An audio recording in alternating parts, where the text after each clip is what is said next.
When you hear the word chart, what do you envision?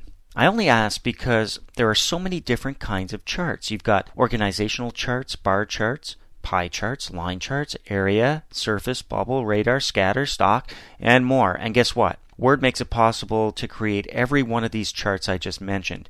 Of course, we're not going to go into each and every chart that you can create in Word, but let's create one of the more popular ones to start. The first thing we're going to do, though, is open up a document. You can go to the Open button on your Quick Access toolbar if you've modified it. Otherwise, Office button, then Open, navigate to the Lesson 10 folder, and we're going to open up this document here labeled Annual Reports on Revenues 1. Give that a click and open. Okay, we're going to click down below where we want our chart to go first of all. So I'm clicking down here to get my cursor underneath the title.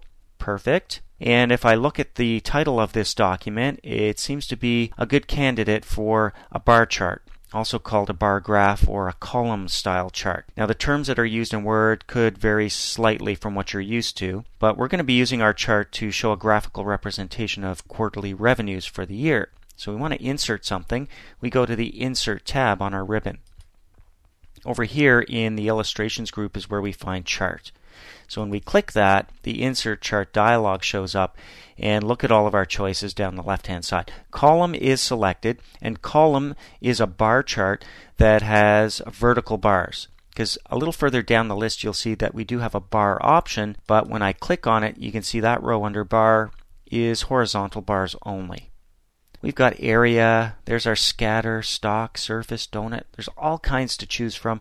We're going to go up to column here, and let's go 3D with this one. So if we move over to the fourth option and look at the pop-up, it says 3D clustered column. We've also got stacked, but I like the clustered, so I'm going to click on that one before I click on OK.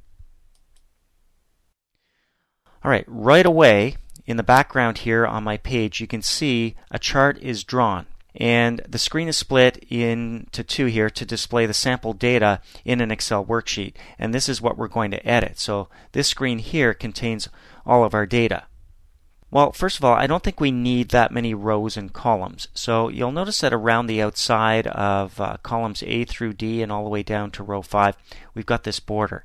And in the bottom right corner, when I hover over it, I get a diagonal arrow. So this way I can click and drag to get the exact number of columns and rows that I need. So I actually want to have one more column. I'm going to drag out to the right, and the number of rows that I need is actually only 3. So I'm going to scroll up here with my mouse until I get 3. Okay, so make sure you've got column E and you want to scroll up. There we go. That's exactly what I want right there. So you can see the default data that's included in the background over here is just the first two categories, category 1 and 2, and I've got series 1, 2, 3, and 4, and some sample data in some of those cells. We're going to replace the data now. And what we're going to do is leave cell A1 blank, that's fine. Series 1, we're actually going to put in Q1, so our first quarter.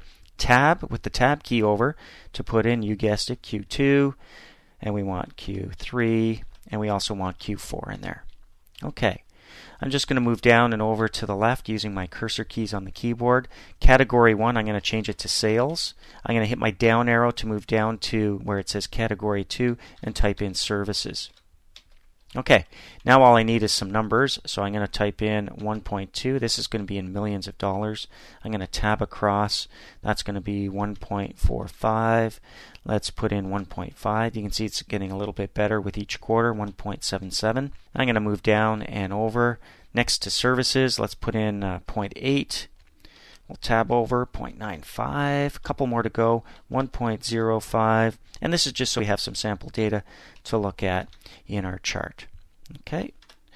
All right, when I hit tab, you saw what happened. My area got expanded to include an additional row, and I don't want to do that, so I'm just going to click and drag it straight up. There we go. That's the data I want in my chart. So all I need to do now is actually close this spreadsheet. So I come up here and I click the close button. And right away, I'm brought into my Word document with my graph showing, and look up top, the Design tab is selected underneath Chart Tools because Word knows we're working on a chart. It's currently selected, and I can tell by this border that goes all the way around the outside of it.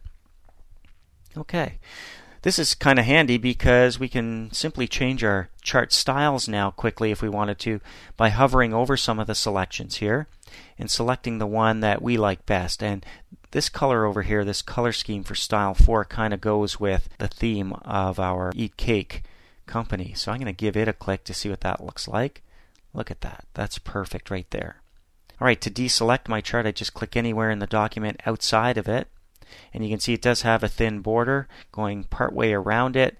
That's very easy. We've just created our chart, and obviously there's a whole lot more we can do with the chart layout and the appearance, and we are going to cover this right after we look at how to edit the chart data after it's in. We're going to do that next.